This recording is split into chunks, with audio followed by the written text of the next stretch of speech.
بہت قدیم زمانے کی بات ہے۔ ایک ایسے گاؤں میں جہاں سرسبز کھیت اور بہتی ندیاں زندگی کی علامت تھیں، ایک درویش صفت شخص رہتا تھا جس کا نام حارث تھا۔ حارث کی عمر 45 سال کے لگ بھگ تھی۔ اس کا جسم کٹھن محنت سے تھکا ہوا تھا، مگر اس کے چہرے پر اطمینان اور استغنا کا وہ نور تھا جو بڑی بڑی دولت مندوں کے چہروں پر بھی دکھائی نہیں دیتا۔ حارث کا گھر گاؤں کے کنارے ایک بوسیدہ جھونپڑی تھی جس کی دیواریں لکڑیوں اور مٹی سے بنی تھیں۔ اس کی ملکیت میں صرف ایک پرانی جان ماز، ایک پھٹا ہوا مصحف شریف اور ایک چھوٹی کدال تھی جس سے وہ مزدوری کرتا تھا۔ حارث کا سب سے بڑا سرمایہ اس کا کامل توکل تھا، یعنی اللہ پر مکمل بھروسہ۔ وہ کہا کرتا تھا، میری روزی کا وعدہ میرے پیدا ہونے سے پہلے ہو چکا ہے، میں صرف اللہ کے حکم کی تعمیل میں ہاتھ پاؤں چلاتا ہوں، رزق اس ذات کریم کے ذمے ہے جو آسمان سے بارش برساتا ہے۔ حارث صبح کی تاریکی میں اٹھ کر تہجد کی نماز ادا کرتا۔ اس کی دعائیں اتنی پرسوز ہوتیں کہ آس پاس کی فضا بھی پرسکون ہو جاتی۔ وہ اکثر سجدے میں کہتا، اللہم جلنی شاکرن و جلنی صابرن، اے اللہ مجھے شکر کرنے والا بنا اور مجھے صبر کرنے والا بنا۔ حارث کی بیوی کا نام زبیدہ تھا۔ وہ خوبصورت اور سلیقہ مند تھی، مگر وقت کے ساتھ اس کے دل میں دنیا کی محبت اور جلد امیری کی خواہش جاگ اٹھی تھی۔ وہ حارث کی فقیری اور اس کے اطمینان سے تنگ آ چکی تھی۔ وہ چاہتی تھی کہ اس کا شوہر بھی گاؤں کے امیر تاجروں کی طرح ہو جن کے گھروں میں ساز و سامان کی فراوانی تھی۔ جب حارث شام کو ایک دن کی سخت مزدوری کے بعد صرف چند سکوں کی مزدوری لے کر لوٹتا تو زبیدہ اس کا استقبال طعنوں سے کرتی، کب تک اس قلیل روزی پر گزارا کریں گے؟ کیا ہمارا مقدر ہمیشہ یہی ٹوٹی جھونپڑی اور سوکھی روٹی ہے؟ دوسروں کو دیکھو، محنت تم سے کم کرتے ہیں مگر دولت میں تم سے کئی گنا آگے ہیں۔ شاید اللہ کو صرف تمہاری ہی غربت پسند ہے۔ حارث ہمیشہ نرمی سے جواب دیتا، زبیدہ تم غصہ کیوں کرتی ہو؟ اللہ کا فضل ہے کہ ہم ہاتھ پھیلا کر نہیں مانگتے، بھوکے نہیں سوتے، اور سب سے بڑھ کر یہ کہ ہمارے پاس ایمان کی سلامتی ہے۔ رزق کی کمی دل کے سکون سے بہتر ہے۔ سکون سے پیٹ نہیں بھرتا، زبیدہ جھنجھلا کر کہتی، لوگ ہماری غربت کا مذاق اڑاتے ہیں اور میں شرم کے مارے باہر نہیں نکلتی۔ تمہارا توکل صرف ایک بہانہ ہے، ورنہ تم کام چور ہو۔ یہ الفاظ حارث کے دل پر زخم کرتے، مگر وہ خاموش رہتا اور صرف اتنا کہتا، اللہ تمہیں بھی صبر اور شکر کی توفیق دے۔ حارث کے گاؤں سے کچھ دور ایک مشہور صوفی بزرگ رہتے تھے جنہیں لوگ بابا زاہد کہتے تھے۔ حارث نے اپنی بیوی کو سمجھانے کی بہت کوشش کی، مگر جب وہ ناکام ہو گیا تو ایک رات اس نے زبیدہ سے کہا، اگر تمہیں مجھ پر اعتبار نہیں تو چلو ہم بابا زاہد کے پاس چلتے ہیں، وہ ضرور کوئی حل بتائیں گے۔ زبیدہ کو امید ہوئی کہ شاید بزرگ کی دعا سے ان کے حالات بدل جائیں گے، لہٰذا وہ راضی ہو گئی۔ اگلے روز دونوں بابا زاہد کی کٹیا پر پہنچے۔ حارث نے نہایت عاجزی سے اپنا اور اپنی بیوی کی بے صبری کا حال بیان کیا۔ بابا زاہد نے دونوں کو غور سے دیکھا، پھر مسکرا کر زبیدہ سے کہا، بیٹی تمہارے شوہر کا دل دولت ایمان سے بھرا ہوا ہے، مگر تم دنیا کی محبت میں گرفتار ہو۔ میں تمہیں ایک وظیفہ بتاتا ہوں جس سے تمہارا گھر سونے سے بھر جائے گا، مگر اس کی ایک سخت شرط ہے۔ زبیدہ کی آنکھیں چمک اٹھیں۔ کیا شرط ہے بابا؟ میں ہر شرط پوری کروں گی۔ بابا زاہد نے کہا، میں تمہیں ایک سونے کی مہر دیتا ہوں، تم اپنے گھر جا کر ایک کمرے کا دروازہ اندر سے بند کر لینا اور روزانہ 1 گھنٹہ تک میرے بتائے ہوئے وظیفے کو دہرانا۔ ایک دن وہ کمرہ سونے سے بھر جائے گا، مگر شرط یہ ہے کہ جب تک وہ کمرہ مکمل طور پر نہ بھر جائے تم دونوں میں سے کوئی بھی ایک لفظ شکوہ یا ناشکری کا زبان پر نہیں لائے گا۔ اگر تم نے ایسا کیا تو تمام سونا راکھ بن کر ختم ہو جائے گا اور تم ہمیشہ غریب رہو گے۔ زبیدہ نے فوراً شرط قبول کر لی۔ بابا زاہد نے حارث کی طرف دیکھا اور کہا، تمہیں بھی بیوی کا ساتھ دینا ہوگا، ہر حال میں صابر اور شاکر رہنا ہوگا، ورنہ تمہارا سارا توکل بیکار جائے گا۔ حارث نے سر جھکا کر کہا، میں راضی ہوں یا اللہ، تیرا ہر فیصلہ سر آنکھوں پر۔ حارث اور زبیدہ گھر لوٹے۔ زبیدہ نے جلدی سے ایک کمرہ صاف کیا، اندر سے دروازہ بند کیا اور وظیفہ شروع کر دیا۔ حارث نے اپنا کام پہلے کی طرح جاری رکھا۔ پہلے ہی دن جب حارث مزدوری کے لیے گیا تو اس کی کدال ٹوٹ گئی، وہ کسی کے لیے کوئی کام نہ کر سکا اور شام کو خالی ہاتھ لوٹا۔ زبیدہ نے اسے دروازے پر دیکھا تو اس کے دل میں چیخ اٹھنے کی خواہش ہوئی، مگر اسے سونے کی شرط یاد تھی، لہٰذا اس نے اپنے جذبات پر قابو پایا اور خاموش رہی۔ اگلے دن حارث کو ایک امیر تاجر کے یہاں کام ملا۔ اس نے سارا دن سخت محنت کی، مگر شام کو جب اس کی مزدوری کا وقت آیا تو تاجر نے اسے صرف آدھی اجرت دی۔ حارث نے اپنے دل پر جبر کیا اور صرف اتنا کہا، الحمدللہ۔ رات کو زبیدہ نے جب حارث کی کمائی دیکھی تو اس کے صبر کا پیمانہ لبریز ہو گیا۔ اس کے ہونٹ کپکپا رہے تھے، مگر اسے فوراً کمرے میں جا کر وظیفہ پڑھنا پڑا تاکہ سونے کا سلسلہ جاری رہے۔ وقت گزرتا گیا اور حالات بد سے بدتر ہوتے چلے گئے۔ ایسا لگتا تھا جیسے حارث کی روزی پر کوئی قفل لگ گیا ہے۔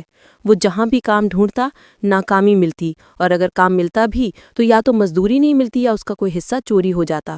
غربت اس حد تک بڑھ گئی کہ ان کے پاس 2 وقت کی روٹی بھی مشکل سے میسر آتی۔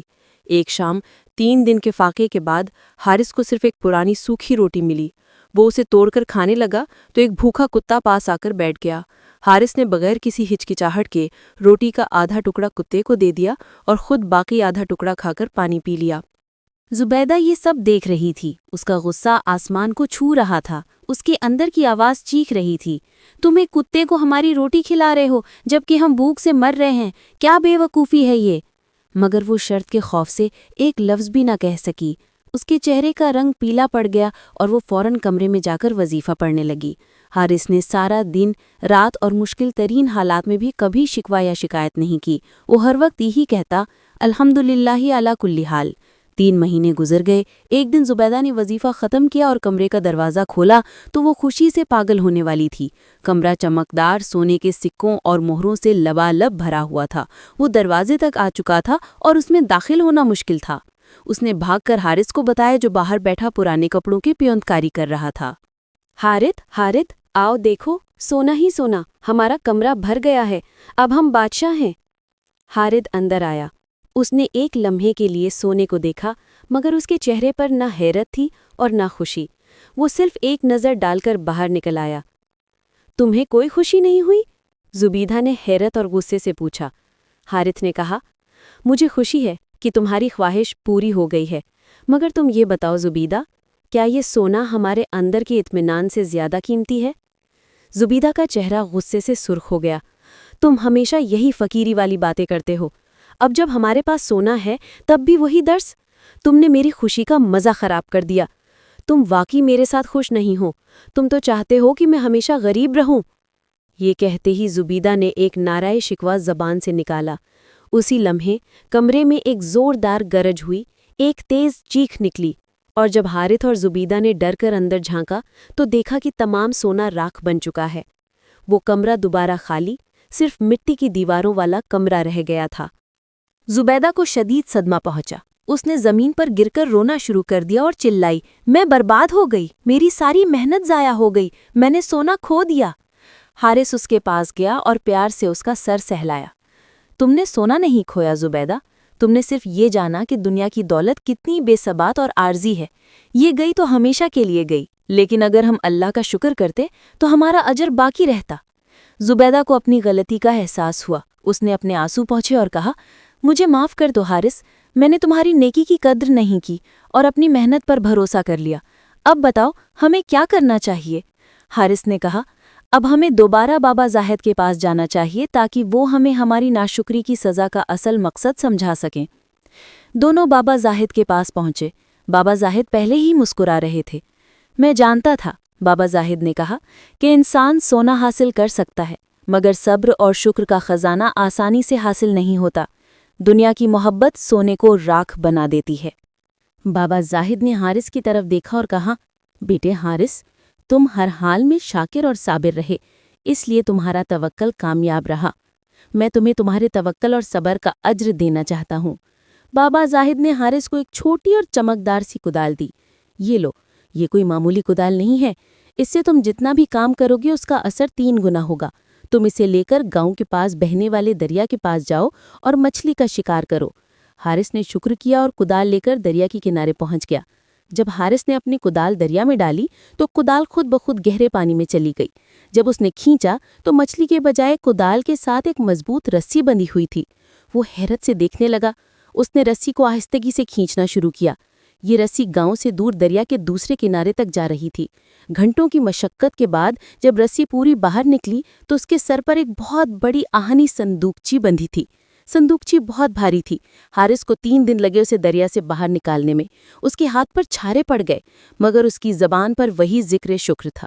جب صندوقچی کھولی گئی تو وہ آنکھیں کھیرا کرنے والی قیمتی جواہرات، زمرد اور یاقوت سے بھری ہوئی تھی۔ یہ مال اس سونے سے بھی کہیں زیادہ قیمتی تھا جو زبیدہ کے کمرے میں راکھ ہوا تھا۔ اس دفعہ حارث کے چہرے پر خوشی کی بجائے خوف تھا۔ اس نے زبیدہ سے کہا، زبیدہ، پچھلی بار ہم نے سونے کو آزمائش سمجھا اور شکوہ کر بیٹھے۔ اس بار یہ دولت ہمارے توکل کا انعام ہے، مگر اگر ہم نے اسے صرف اپنی ذات کے لیے استعمال کیا تو یہ ہمارے لیے وبال بن جائے گی۔ زبیدہ نے سر جھکا لیا اور کہا، آپ جو فیصلہ کریں گے میں اسی میں راضی ہوں گی۔ حارث نے وہیں دریا کے کنارے سجدہ شکر ادا کیا اور کہا، یا اللہ، تو نے مجھے غریبی میں صبر کی دولت دی اور امیری میں اس امانت کا بوجھ، اس مال کو میری نجات کا ذریعہ بنا۔ حارث نے شہر کے بڑے بڑے علماء اور مفتیان سے رابطہ کیا۔ معلوم ہوا کہ یہ خزانہ صدیوں پہلے کسی درویش بادشاہ نے غریبوں کے لیے وقف کیا تھا اور خطرے کے وقت اسے دریا میں چھپا دیا تھا۔ حارث نے اس دولت کو قبول کر لیا، مگر اس نے اپنا رہن سہن بالکل نہیں بدلا۔ اس نے وہی پرانی جھوپڑی میں رہنا جاری رکھا۔ اس نے یہ دولت اللہ کی راہ میں خرچ کرنا شروع کر دی۔ حارث نے سب سے پہلے گاؤں میں ایک عالیشان مسجد اور ایک مدرسہ بنوایا۔ اس نے یتیموں اور بیواؤں کی کفالت کے لیے ایک مستقل فنڈ قائم کیا تاکہ کوئی بھوکا نہ رہے۔ اس نے مسافروں کی سہولت کے لیے سڑکیں بنوائی اور خشک علاقوں میں میٹھے پانی کے کنویں کھدوائے۔ حارث کا نام اب شیخ حارث رحمت اللہ علیہ کے نام سے مشہور ہو گیا۔ لوگ اسے دیکھنے آتے تھے کہ ایک شخص جو دنیا کی سب سے بڑی دولت کا مالک ہے، وہ آج بھی زمین پر سوتا ہے اور کھجور کے پتوں سے بنی ٹوپی پہنتا ہے۔ حارث ہر کسی سے کہتا، یاد رکھو، حقیقی بادشاہ وہ نہیں جس کے خزانے بھرے ہوں، بلکہ وہ ہے جس کا دل اللہ کی محبت سے بھرا ہو۔ اللہ نے مجھے اس لیے امیر بنایا تاکہ وہ یہ دیکھ سکے کہ کیا میں غریبی کی طرح امیری میں بھی اس کا شکر گزار رہتا ہوں یا نہیں۔ زبیدہ بھی حارث کی اس درویشانہ زندگی سے متاثر ہوئی اور اس کا دل دنیا کی محبت سے پاک ہو گیا۔ وہ غریب عورتوں کی خدمت میں لگ گئی اور حارث کی طرح ہمیشہ شکر اور اطمینان کے ساتھ رہتی تھی۔ سال گزرتے گئے اور حارث کی نیکیوں کی خوشبو دور دور تک پھیل گئی۔ جب حارث کی وفات ہوئی تو اس کا جنازہ اتنا بڑا تھا کہ شہر کی تمام گلیاں بھر گئیں۔ لوگ رو رہے تھے کہ آج صبر اور توکل کا بادشاہ اس دنیا سے چلا گیا۔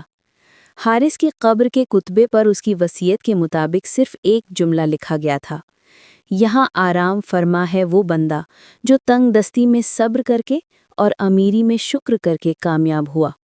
اس کے بعد بھی صدیوں تک حارث کے بنائے ہوئے ادارے چلتے رہے اور اس کی وقف کردہ دولت سے ہزاروں لوگوں کو فائدہ پہنچتا رہا۔